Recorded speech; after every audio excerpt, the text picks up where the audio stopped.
Hi there, this is Mr. Graves, and this is about Google Meet.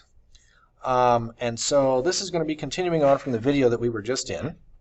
They have made a few updates to the plugin that we're talking about, but let's talk about Google Meet and how this should work, okay? So first off, we have the link generator from your class. Again, your students can click on this anytime they want, 24 hours a day, and enter the room with or without you. Okay, so just be aware of that. If you prefer not to do that, you know what to do from the last video, which is to kick them out, make that link disabled, or at least invisible, by clicking on the gear and coming down here and making it invisible to your students. Okay, yeah, we're going to go ahead and we've got a Google Meet link already generated. Okay. Now, I've already got it populated with students because maybe they were already there when I got there. All right. So here are some things that you're going to probably want to consider using in your Google Meet. Okay, these are extensions, and you will have to get them from the App Store. First one is a thing called Grid View. Okay, and it's actually Grid View Fix. What this does is it allows you to see students in a grid. And it also allows you, because of the fixed part, allows you to see more than 16 students.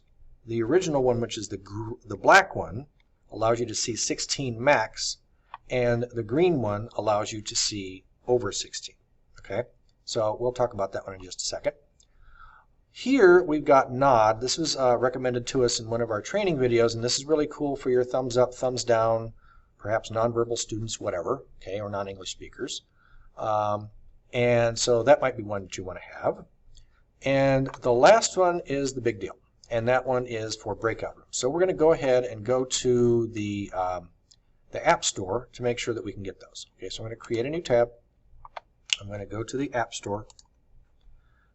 This is their web store. And so the three that you would want to look up, one would be Nod. That's for the hand raising and all that stuff, right? So you can get that. Okay, one is Grid View. Fix, but we'll just put Grid View in. So don't do this one because this limits you to 16 people. This one will show more.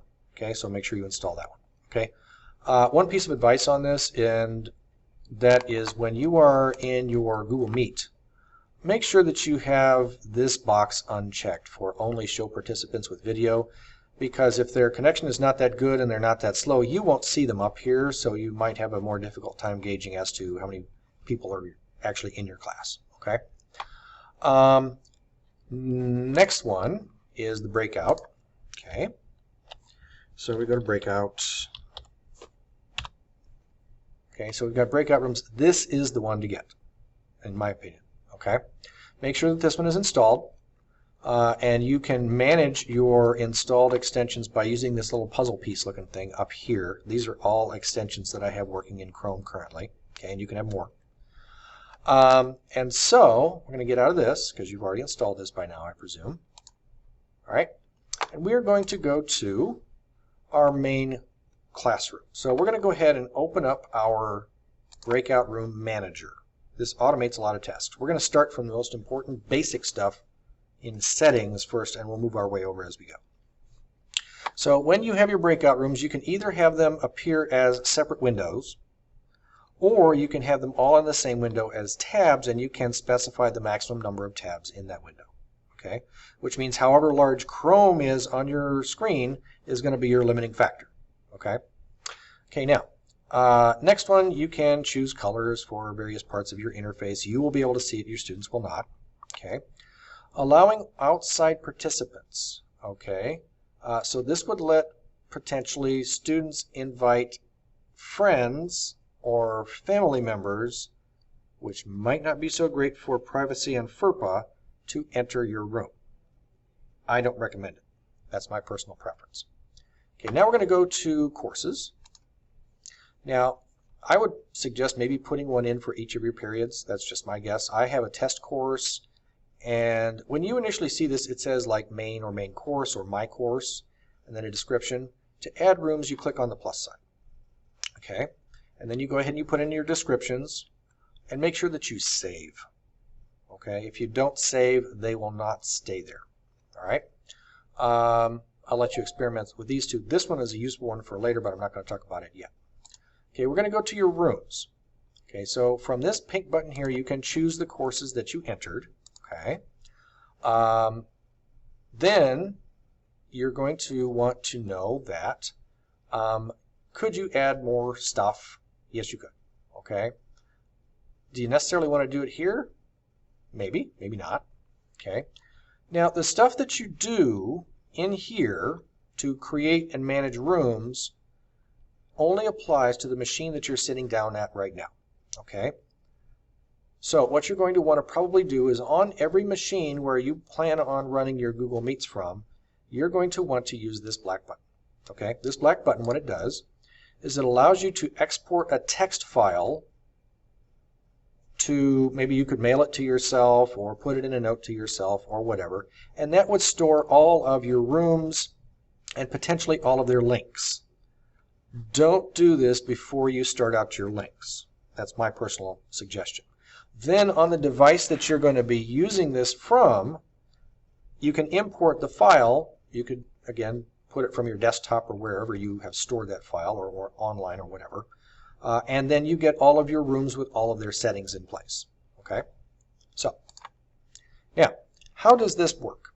Okay, so we're going to go ahead and this only does the rooms. Okay, so this does the main room, and this does all of the rooms that I put out there. There's red, there's orange, there's yellow, black, so on and so forth. Now, the cool thing about this is, if I have no rooms in here, let's just say that I get rid of all of these. Oops, it doesn't like to do that. If I ditch those, remember how we talked about the calendar before and you linking these up with the calendar? You can still do that. Actually, I'm going to leave this one in place. Got a reason for that that we'll talk about in a minute. Okay. I'm going to get rid of this. Going to get rid of this. Going to get rid of this. Going to get rid of this. Now, I'm also going to make sure that you understand that this right here, okay, this comes from this link right here, which again generates a new link every night at midnight. So for this to work, you're going to have to put this in every day that you're planning on using this, okay, and probably for every period. So this is generated from this. So don't try to put this in there. It will not work, okay? All right, so we have the link from here copied in here, and this is a new feature for this. You can make it so that it will generate new rooms for you, okay? Okay, we're going to save it. Then we're going to go to Meet, and then we're going to actually start to run a meeting. Again, I've got my 16 students here and me, and this will let us jump from room to room once I have those rooms established. Okay, so we're going to go ahead and we're going to choose the course. I can choose any of the courses that I had. I'm going to choose 5 breakout rooms, so you don't have to choose all of the ones that you have links for. And the really cool feature is you do not even have to have it be a breakout room. You could have students going to a link to a web resource, say like a YouTube video or a Kahoot or whatever it is that you send them to. Okay. We're going to start a class with Google Meet. Okay. Now I already have my main room open, so I'm just going to open the breakouts. 1, 2, 3, 4, 5. Okay, and it's getting everything up and running. It's making sure that everybody, I should say all of the rooms have the controls in place and that I'm there and all this. You'll notice that this window here is to a safe YouTube video. The safe YouTube videos are really, really cool. One thing you have to know, no captions, no translations, unless they're already included in the video on the screen. Okay, just a heads up there. All right, now, so I have 5 rooms open, okay, and what I can do is I come on down, and if I start class with Google Classroom, which I didn't, I could make it so that I'm opening my 5 rooms. I already did that, so I don't need this, okay? So this to me is really not that useful a button. Okay, assigning breakouts ad hoc. This is totally cool. Okay. Now, I have, ordinarily my students would have been listed here. Okay. I can randomly assign them as many times as I want. Their names will appear instead of Canon student.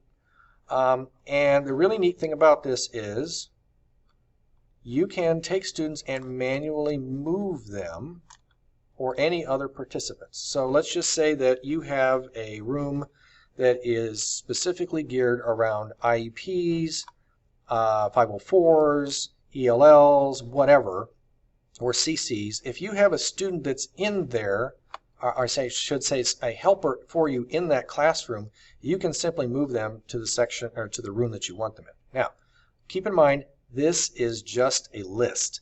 These people do not actually go there unless you tell them where they're supposed to be going and what link you're going to give them to click on. Okay, so these are just lists. So how do you get those lists? Okay, so we're going to get our breakout assignments. Okay, and then we're going to go back to our main room. Okay, and how do I get back to my main room? That's part of the reason why I have that space. Now, here is the problem. If I click on chat and I try to put in my list of students and where they're supposed to go, it only has 500 characters to be able to put in from any one post. Okay, so what you're probably going to want to do instead is in the background have a Google Doc, okay, and go ahead and paste where the kids are supposed to go. And it says red, it says green. Does it say the link? Yeah. Could I make it so that the links are not there? Maybe. Let me see. Yes, so instead of having it by student room link, they just have the particular room they're supposed to go to and the student's name. So they would have to look carefully for their name because it's not like alphabetized, except within the group. Okay? Now, so they know which room that they're supposed to go to and how do they get there. Okay, well, in Google Meet, you are going to click here, and then you can copy this and then put them into your message, just like that. And then from their computer, they can go ahead and click on the particular room that they are supposed to go to. Now, here's the thing. Do they have to click on what you tell them to click on? Answer is no. So if you have somebody who wants to be with their best bud, and they both decide that they want to be in room green or blue or yellow or whatever, they don't have to go to where you told them to. Okay? So, just kind of be aware that free will is at work here. All right, now, the next thing, going to the rooms and managing those. Okay, so the kids are going to be going off and going to the rooms. They will remain here. They basically will have a dual presence, once in the main room and once in the breakouts. Okay, so if I scroll down here farther, in fact, let me get this out of the way to kind of make it a little easier for me to deal with stuff. You have, so I have this tab up here for the main room. This is the main room, and I have controls for that main room. I can mute all the participants. I can remove all the participants. I can close the room. Now, here's the thing. As long as they have a link back to that room, perhaps from Google Classroom, or perhaps from your list in the chat, they can come back anytime that they click on that link. So be aware that if you have somebody who wants to be a pain in your neck, they can continue to be a pain in your neck. Okay, so see up here where it says main room? This is how I change rooms. So now I've got my controls for the red room. And by the way, this switches me windows. So this is red room, right? Not red rum. I've got my orange room that I'm going to and I can observe. I've got my yellow room that I can go to. Yes, it's stuck behind here, so I would have to move or minimize this, which I can do. Again, I can use this control to move from room to room to room.